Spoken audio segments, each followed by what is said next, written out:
सम्पूर्णलाई स्वागत छ हाम्रो युट्युब च्यानल सरकारी बैंक तयारी सुल्तान राकेश र नेपाल लोक सेवा जब क्लासमा।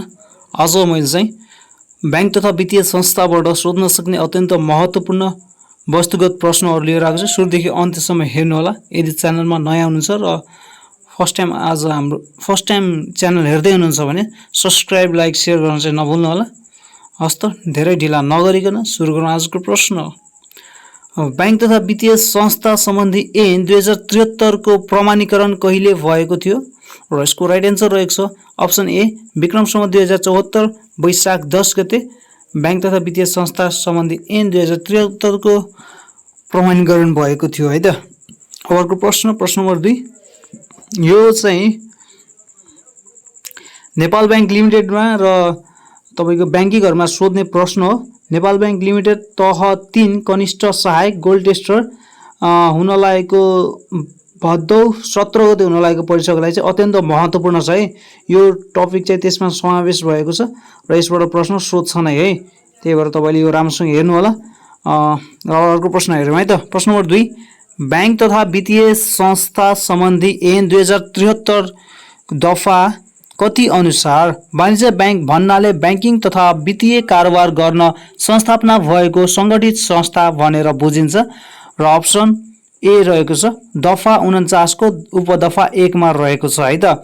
प्रश्न नम्बर 3 बैंक तथा वित्तीय संस्था सम्बन्धी ऐन 2073 को दफा कति अनुसार वित्तीय संस्था भन्नाले बैंकिङ तथा वित्तीय कारोबार गर्न संस्थापना भएको संगठित संस्था भनेर बुझिन्छ र यसको राइट एन्सर रहेको छ अप्सन डी अर्थात दफा 49 को उपदफा 2, 3 वा 4 है त। अब अर्को प्रश्न हेरौँ। प्रश्न नम्बर 4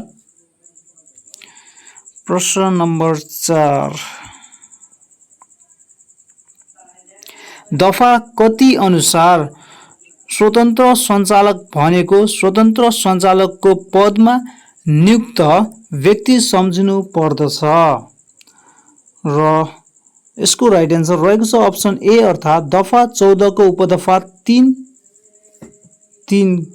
है त। अब अर्को प्रश्न नम्बर 5 धितोपत्र सार्वजनिक निष्कासन गर्नु अगाडि कुन कानुन अनुसार है स्वीकृति प्राप्त गरी को समक्ष दर्ता गराउनु पर्दछ र यसको राइट एन्सर रहेको छ अप्सन बी राष्ट्र बैंक है। अब प्रश्न नम्बर 6 बैंक वा वित्तीय संस्थाको चुक्ता पुँजीको 2% भन्दा कम शेयर धारण गर्ने कम्पनी वा संगठित संस्थाले शेयर बिक्री वा हस्तान्तरण गर्नु अगाडि कसको स्वीकृति लिनु आवश्यक छ र यसको राइट एन्सर रहेको छ स्वीकृति लिनु आवश्यक छैन है त। अब प्रश्न नम्बर 7 सञ्चालकले आफू नियुक्त भएको मितिले कति दिन भित्र बैंक वा वित्तीय संस्था समक्ष दफा कति बमोजिम विवरण पेश गर्नुपर्ने हुन्छ 7 दिन भित्र दफा 24 मा है। अब अर्को प्रश्न नम्बर 8 यसको राइट एन्सर कमेन्ट गर्नु होला है। म एन्सर क्वेशन पढ्दैछु है त। विवरण परिवर्तन भएमा वा सञ्चालक हेरफेर भएमा यसको सूचना कति दिन भित्र कहाँ पठाउनु पर्ने हुन्छ ल छिटो कमेन्ट गरौँ है त।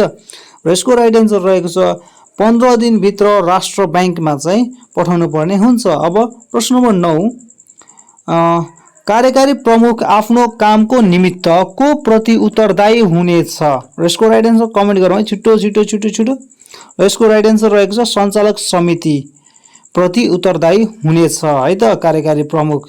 अब अर्को प्रश्न नम्बर 10 सञ्चालक हुन कति वर्ष पूरा भएको हुनु पर्दछ र यसको राइट एन्सर तपाईले 3 सेकेन्ड भित्र लाइभ च्याट बक्समा कमेन्ट गर्नु पर्नेछ भनेर भन्दिन किनभने अप्सन एन्सर हेरिहाल्नु भयो तपाईले। एन्सर यसको चाहिँ 25 वर्ष रहेको छ है त। अब प्रश्न नम्बर 11 र यसको एन्सर कमेन्ट गर्नु होला है। राष्ट्र बैंकले कुनै व्यक्ति फर्म कम्पनी वा संस्थाले कुनै एक बैंक वित्तीय संस्थाको चुक्ता पुँजीको बढीमा कति प्रतिशतसम्म मात्र लगानी गर्न सक्ने व्यवस्था गर्न सक्नेछ र यसको राइट एन्सर छिटो कमेन्ट गर्नु होला र यसको राइट एन्सर रहेको छ 15%। अब अर्को प्रश्न नम्बर 12 यसको नि राइट एन्सर कमेन्ट गर्नु होला 12 को। म तपाईसँग प्रश्न पढ्दैछु। बैंक वा वित्तीय संस्थाले प्रत्येक आर्थिक वर्ष समाप्त भएको कति अवधिभित्र आफ्नो वासलात तथा नाफा नोक्सान हिसाबको विवरण राष्ट्र बैंक समक्ष पेश गर्नुपर्ने व्यवस्था छ र यसको राइट एन्सर कमेन्ट गरौँला फास्ट र यसको राइट एन्सर रहेको छ 3 महिनाभित्र बैंक वा वित्तीय संस्थाले प्रत्येक आर्थिक वर्ष समाप्त भएको 3 महिनाभित्र चाहिँ आफ्नो वासलात तथा नाफा नोक्सान हिसाबको विवरण राष्ट्र बैंक समक्ष पेश गर्नुपर्ने व्यवस्था छ है त। अब अर्को प्रश्न नम्बर 13 बैंक वा वित्तीय संस्थाको सञ्चालक समितिले गैर कार्यकारी सञ्चालकको संयोजकत्वमा कति सदस्य भएको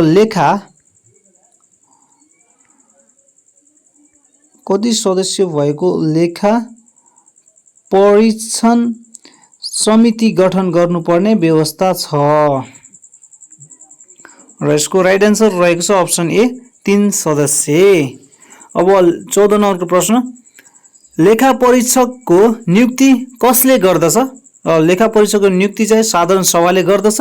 प्रश्न नम्बर 15 बैंक तथा वित्तीय संस्थाले आफ्नो कर्मचारीको लागि कति प्रतिशत शेयर छुटाउन सक्ने व्यवस्था छ र आफ्नो कर्मचारीको लागि चाहिँ बैंक तथा वित्तीय संस्थाले 0.5% शेयर छुटाउन सक्ने व्यवस्था छ है त। अत्यन्त महत्त्वपूर्ण छ है। अनि यदि हाम्रो च्यानलमा नयाँ हुनुहुन्छ र अहिलेसम्म हाम्रो च्यानल सब्स्क्राइब गर्नुभएको छैन र तपाईले बैंकिङ र लोकसेवा सम्बन्धी तयारी गर्न चाहनुहुन्छ र गर्दै हुनुहुन्छ भने तपाईको लागि चाहिँ अत्यन्त महत्त्वपूर्ण छ यो च्यानल। त्यही भएर सब्स्क्राइब गर्नु होला र रिटर्न क्लासेसहरु पनि गराएको छु। यो लिंक चाहिँ डिस्क्रिप्सन बक्समा राखिदिन्छु, तपाईले त्यहाँबाट हेर्न सक्नुहुन्छ है त रिटर्न क्लासेसको। अब प्रश्न नम्बर 16 जगेडा कोषमा चुक्ता पुँजीको दोबर नभएसम्म प्रत्येक आर्थिक वर्षको खुद नाफाबाट कम्तीमा कति प्रतिशत रकम थप्दै जानुपर्छ? 10% रकम चाहिँ थप्दै जानुपर्छ है त। दोबर नभएसम्म प्रत्येक आर्थिक वर्षको खुद नाफाबाट कम्तीमा कति प्रतिशत? 10% थप्दै जानुपर्छ जगेडा कोषमा है त।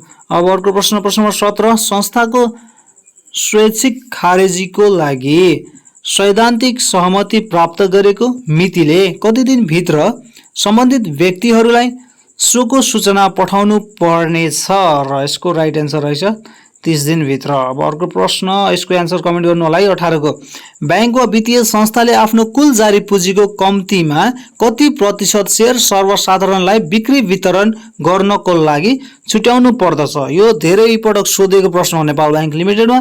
ल छिटो कमेन्ट गरिहालौँ साथीहरु। यसको राइट एन्सर रहेको छ 30% है त। बैंक वा वित्तीय संस्थाले आफ्नो कुल जारी पुँजीको कम्तीमा 30% शेयर सर्वसाधारणलाई बिक्री वितरण गर्नको लागि छुटाउनु पर्दछ है त।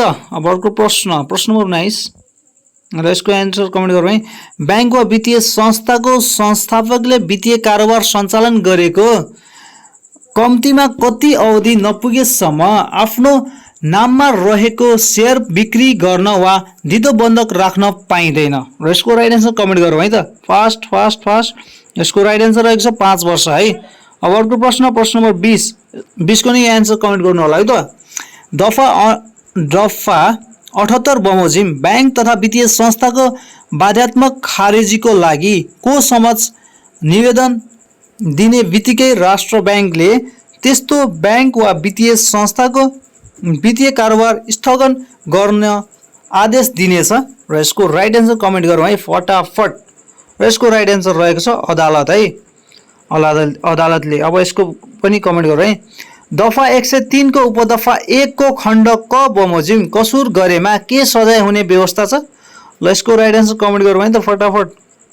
र यसको राइट एन्सर रहेको छ बिगो जफत गरी बिगोको 3 गुणासम्म जरिवाना र 5 वर्षसम्म कैद। अब प्रश्न नम्बर 22 को राइट एन्सर कमेन्ट गरौँ है त। ल उपदफा 1 बमोजिमको अध्ययन समिति वा उपदफा 2 बमोजिमको उपसमितिको काम, कर्तव्य र अधिकार र सुविधाहरू कसले तोके बमोजिम हुनेछ? र यसको राइट एन्सर पनि कमेन्ट गरौँ फटाफट। र यसको राइट एन्सर रहेको छ राष्ट्र ब्याङ्क है त। अब प्रश्न नम्बर 23 को पनि कमेन्ट गर्नु है। ब्याङ्क तथा वित्तीय संस्था सम्बन्धी ऐन 2073 को उपदफा 1 बमोजिम सञ्चालक तथा कार्यकारी प्रमुखले को समक्ष शपथ लिनु पर्नेछ? र यसको राइट एन्सर रहेको छ अप्सन ए अध्यक्ष समक्ष। प्रश्न नम्बर 24 को राइट एन्सर कमेन्ट गरौँ। दाबी नपरेको निक्षेपको सम्बन्धमा उपदफा 1 बमोजिमको रकम लिन आउने सूचना कति वर्षमा कति पटक राष्ट्रिय स्तरको दैनिक पत्रिकामा प्रकाशन गर्नुपर्ने हुन्छ? यसको राइट एन्सर कमेन्ट गरौँ है त। यसको राइट एन्सर रहेको छ 5 वर्षमा एक पटक प्रकाशन गर्छ है त। अब अर्को प्रश्न नम्बर 25 है त। अब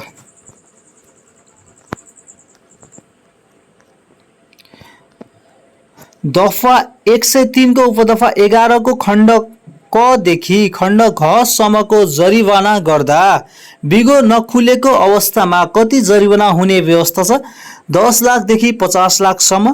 प्रश्न नम्बर 26 कर्जा प्रवाह तथा असुली सम्बन्धी व्यवस्था ब्याङ्क तथा वित्तीय संस्था सम्बन्धी ऐन 2073 को कुन परिच्छेदमा छ? र यसको राइट एन्सर रहेको छ परिच्छेद 8 मा छ। कर्जा प्रवाह तथा असुली सम्बन्धी व्यवस्था ब्याङ्क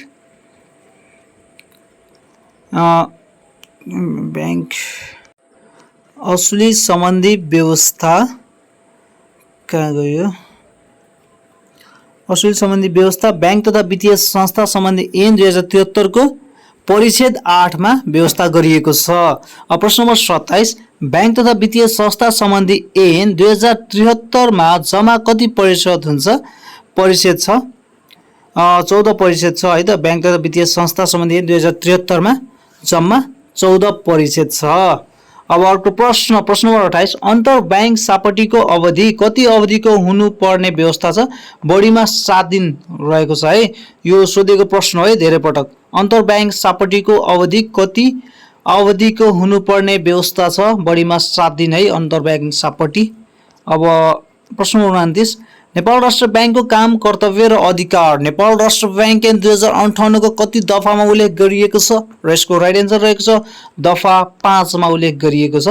र प्रश्न नम्बर 30 नेपाल राष्ट्र ब्याङ्क ऐन 2058 को 58 मा लाल मोहर कहिले लागेको थियो? र यसको राइट एन्सर रहेको छ विक्रम सम्वत 2058 माघ 17 गते नेपाल राष्ट्र ब्याङ्क ऐन 2058 मा लाल मोहर लागेको चाहिँ विक्रम सम्वत 2058 माघ 17 गते लागेको थियो है। र अब अर्को प्रश्न लाल मोहर लागेको कहाँ गयो?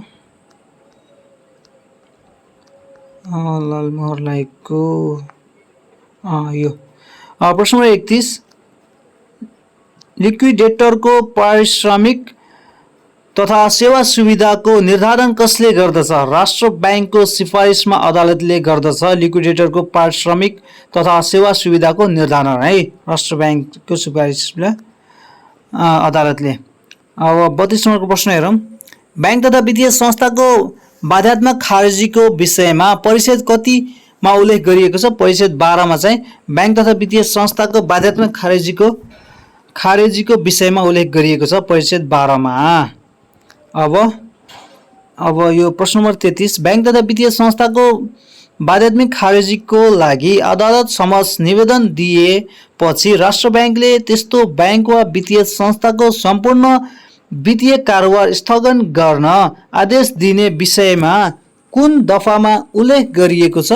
र यसको राइट एन्सर कमेन्ट गर्नु है त। यसको राइट एन्सर रहेको छ दफा 78 मा गरिएको छ। र अब प्रश्न नम्बर 34 ग वर्गको वित्तीय संस्था भन्नाले के बुझिन्छ? ल छिटो कमेन्ट गरौँ है त। ग वर्गको वित्तीय संस्था भन्नाले के बुझिन्छ? यसको राइट एन्सर रहेको छ वित्त कम्पनी भनेर बुझिन्छ। अब प्रश्न नम्बर 35 घ वर्गको वित्तीय संस्थाको लागि स्वतन्त्र सञ्चालकको योग्यता कति हुनुपर्छ तथा योग्यता तथा अनुभव कति हुनुपर्छ? यसको राइट एन्सर रहेको छ राष्ट्र ब्याङ्कले तोकेको बमोजिम अनुभव र योग्यता हुनुपर्छ घ वर्गको वित्तीय संस्थाको लागि स्वतन्त्र सञ्चालकको है त। प्रश्न नम्बर 36 बैंक वा वित्तीय संस्थाको संस्थापकले वित्तीय कारोबार सञ्चालन गरेको कम्तीमा कति वर्ष नपुगेसम्म आफ्नो नाममा रहेको शेयर बिक्री गर्न वा धितो बन्धक राख्न पाइने छैन। यसको राइट आन्सर कमेन्ट गर्नु। यसको राइट आन्सर रहेको छ 5 वर्षभित्र, 5 वर्ष है, 5 वर्ष नभएसम्म आफ्नो नाममा रहेको शेयर चाहिँ धितो बन्धक राख्न र वा बिक्री गर्न पाइँदै छैन है। अब प्रश्न नम्बर 37, निम्नमध्ये कुन भनाइ ठिक छ? अप्सन ए को ठिक छ है। स्वैच्छिक खारिजी भन्नाले परिषद 11 बमोजिम बैंक वा वित्तीय संस्थाको स्वैच्छिक खारिजी हुने अवस्था सम्झिनुपर्छ है त। अब प्रश्न नम्बर 38, 3 महिनादेखि बढीमा 6 महिनासम्म भाखा नागेको कर्जा सापटलाई कस्तो कर्जा भनिन्छ? कमसल कर्जा भनिन्छ है। सोधेको प्रश्न हो यो पनि। 3 महिनादेखि बढीमा 6 महिनासम्म भाखा ननागेको कर्जा सापटलाई कस्तो कर्जा भनिन्छ? कमसल कर्जा भनिन्छ। बैंक वा वित्तीय 39 नम्बर, बैंक वा वित्तीय संस्थाहरूले प्रवाह गरेको कर्जा निक्षेप तथा कर्जा संरक्षण कोषबाट संरक्षण गरिएको वा बिमा गराइएको अवस्थामा त्यस्तो संरक्षण गरेको कर्जाको लागि गर्नुपर्ने कर्जा नोक्सानी व्यवस्था लोन लस प्रोभिजनमा कति प्रतिशत छुट हुने व्यवस्था छ? 75% छुट हुने व्यवस्था छ है त। 75% छुट हुने व्यवस्था छ। पूर्वाधार विकास बैंकले कसले तोके बमोजिम शेयर सर्वसाधारणलाई वितरण गर्नु पर्दछ?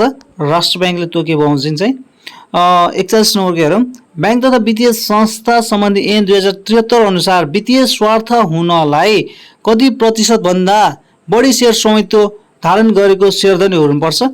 1% वा सोभन्दा बढी चाहिँ स्वामित्व धारण गरेको शेयरधनी हुनुपर्छ वित्तीय स्वार्थ हुनलाई चाहिँ। 1 वा सोभन्दा बढी है त। 1 वा सोभन्दा बढी है त। अब 1% रहेको छ। अब 42 नम्बरको हेरौँ। कुनै एक बैंक वा वित्तीय संस्थामा लगानी गर्ने व्यक्ति, फर्म, कम्पनी वा संस्थाले अर्को बैंक वा वित्तीय संस्थामा लगानी गर्दा उक्त बैंक वा वित्तीय संस्थाको चुक्ता पुँजीको कति प्रतिशत भन्दा कम हुने गरी मात्र लगानी गर्नुपर्ने व्यवस्था छ? र यसको राइट एन्सर रहेको छ 1%। र प्रश्न नम्बर 43, बैंक वा वित्तीय संस्थाको सञ्चालक समितिले गैर कार्यकारी सञ्चालकको संयोजकत्वमा कति सदस्य भएको लेखापरीक्षण समिति गठन गर्नुपर्ने व्यवस्था छ? 3 सदस्य भएको लेखापरीक्षण समिति गठन गर्नुपर्ने व्यवस्था छ है त। प्रश्न नम्बर 44, कर्जा प्रवाह तथा असुली सम्बन्धी व्यवस्था बैंक तथा वित्तीय संस्था सम्बन्धी ऐन 2073 को कुन परिषदमा गरिएको छ? परिषद 8 मा गरिएको छ। कर्जा प्रवाह तथा असुली सम्बन्धी व्यवस्था अघि नै सिक्यौँ हामीले। ल यो चाहिँ तपाईहरुले कमेन्ट गरे। 45 नम्बर, डेपुटी गभर्नर पदबाट हटेको वा अवकाश पाएको मितिले कति वर्षसम्म कुनै वाणिज्य बैंक वा वित्तीय संस्थामा